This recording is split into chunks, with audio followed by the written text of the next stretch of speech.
Let's turn up here. The scripture says this. It's from Psalm 90, verse 12. What I'd love for us to do is read it together aloud. Teach us to number our days, that we may gain a heart of wisdom. Let's do it again. Teach us to number our days, that we may gain a heart of wisdom. In the midst of all the things that I'm going through over the next week, I've been reading a book. I've been slowly reading it. I dip into it every once in a while. It's a book by Meg Jay. I first heard her on a TED Talk, but Meg wrote a book. She's a psychologist that works primarily with 20-somethings, people in their 20s and early 30s, and she wrote a book called The Defining Decade. And in it, her premise is this, backed up by research, that we make 80% of our life decisions in the time of our 20s. By the time we get to be in our early 30s, and especially by 35, we have made 80% of our life decisions. And the rest of our life from that point forward is either living into the joy and the goodness of those decisions we made in the 20s or going back and correcting them. Okay? And think about your life for those of you who have graduated from high school already and may have made some of those decisions. In your 20s, you make it. There are 4 primary decisions that you're going to make decisions about in the next 15 years that are going to be very, very important to you. Okay?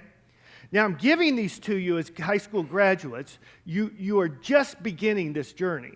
But I want you to listen to them because how you make these decisions will determine the rest of your life. Okay? The rest of your life. So here are the decisions you will make. Who am I going to spend my life with? Who's going to be my life partner? Who am I going to marry? That's going to be a big determiner of your life. And you think, that's going to be a long time away. I thought so, too, for my kids when I told them these same things at 18 years old, and now they're both married. Right? And that's huge. And it's going to be big for you. The second one is, what is your lifetime occupation? What's your job you're going to train for? What are you going to do in your life? Because how you spend your time in that job will determine much of your life.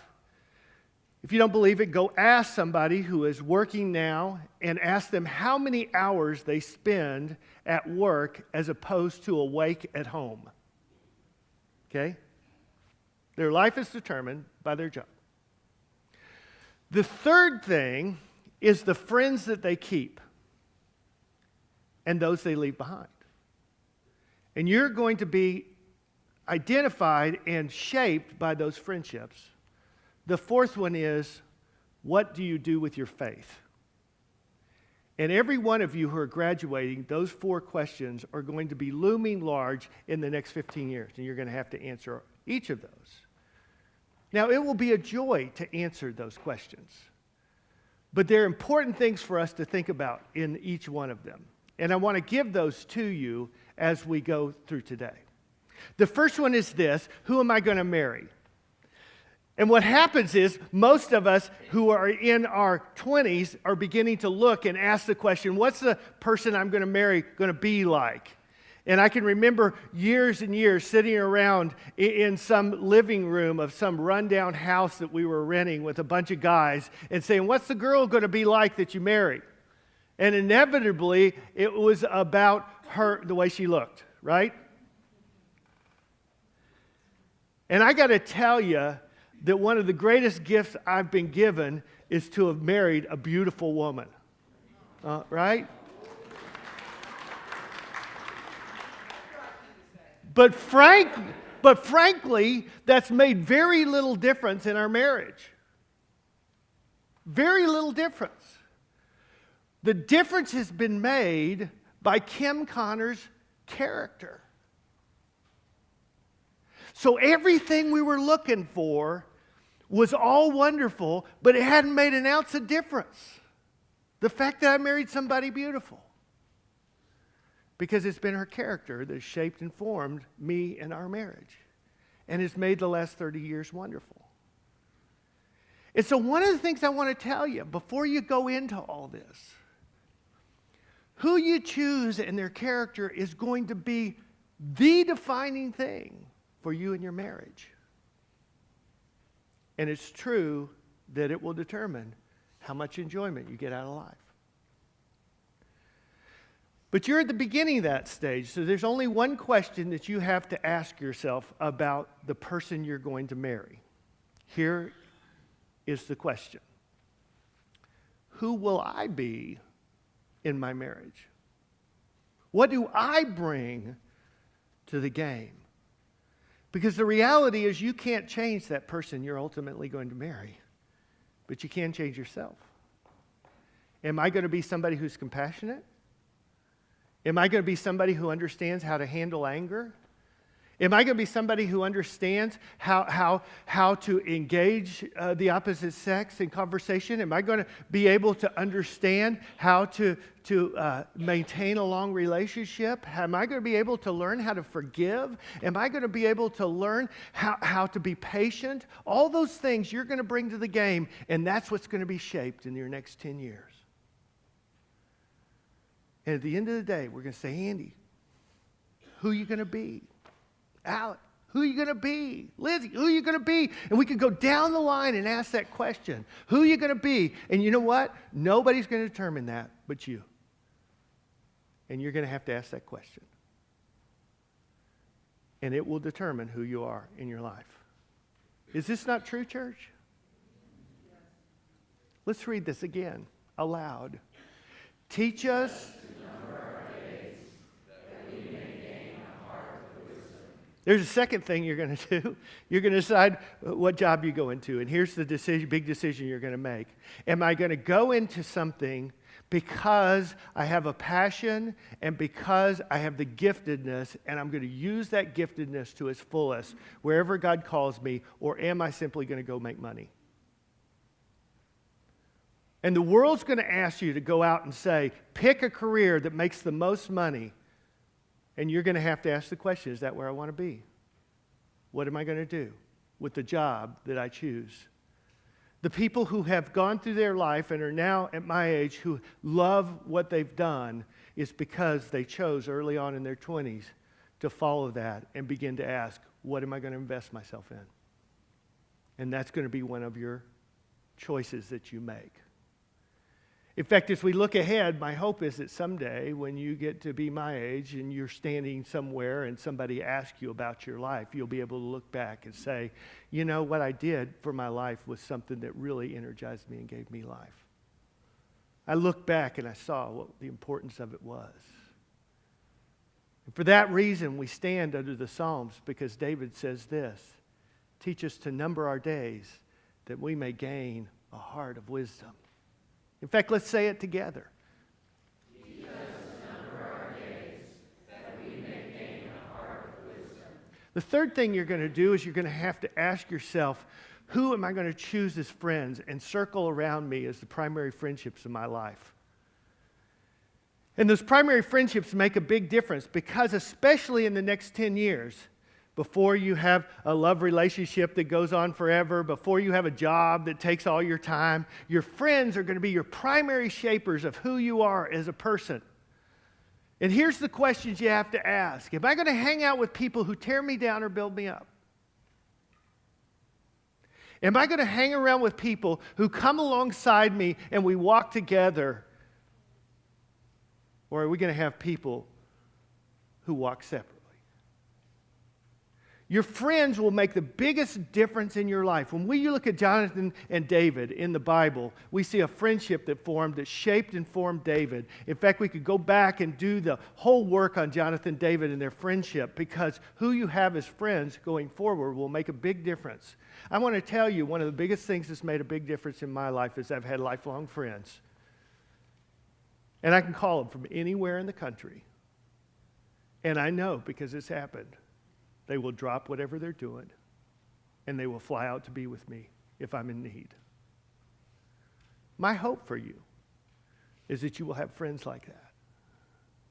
That you will dig deep into those friendships and make relationships a priority even as you go to school. Why? Because David taught us to number our days so we may gain a heart of wisdom. And it's true for us. And here's what happens. I just want to tell you, it's a warning, that as adults, oftentimes, especially men, they forget to develop friendships after college, and they leave them behind. And it's one of the things that will mark them as well. And sometimes when they need to walk together with someone, they won't have anybody. And it's just part of something about males that do that. And if you're a male, I want to tell you that one of the most important things you can do is invest heavily in your friendships there. Because you're going to need some guys to walk alongside you. The females, you kind of do this naturally. And so you need to pay attention to it, but it will happen for you and it will make a big difference in your life. The fourth thing is faith. What you do with your faith in Jesus Christ will make all the difference in the world.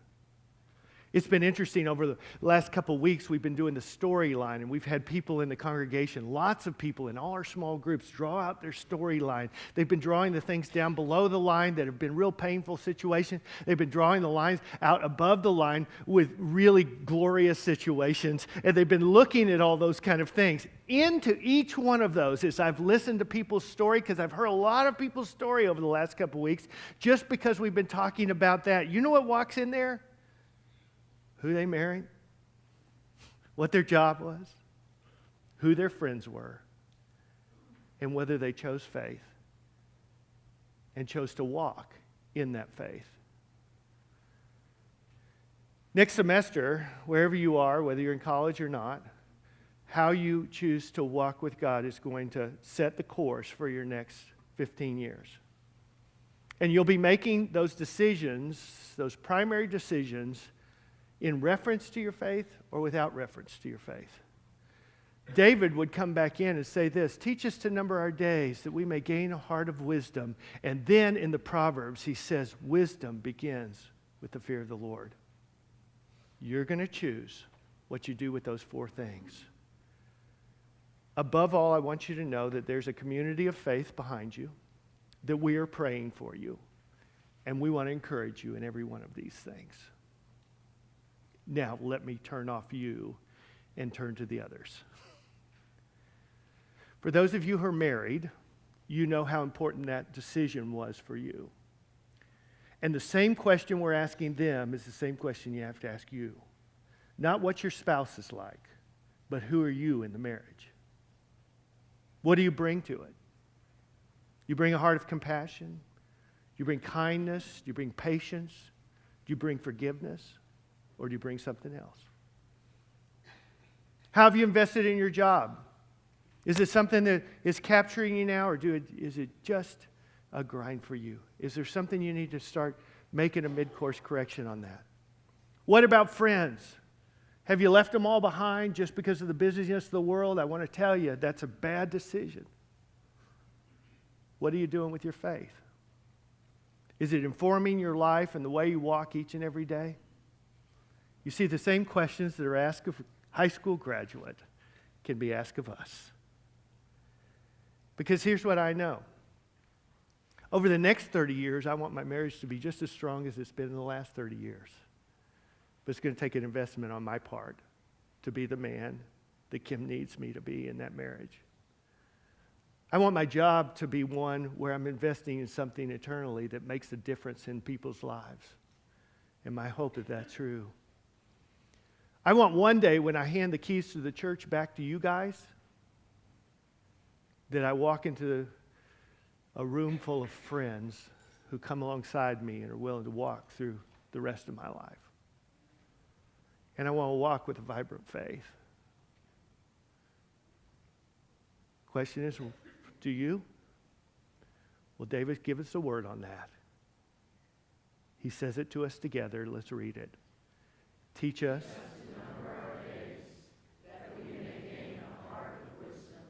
Let's pray together.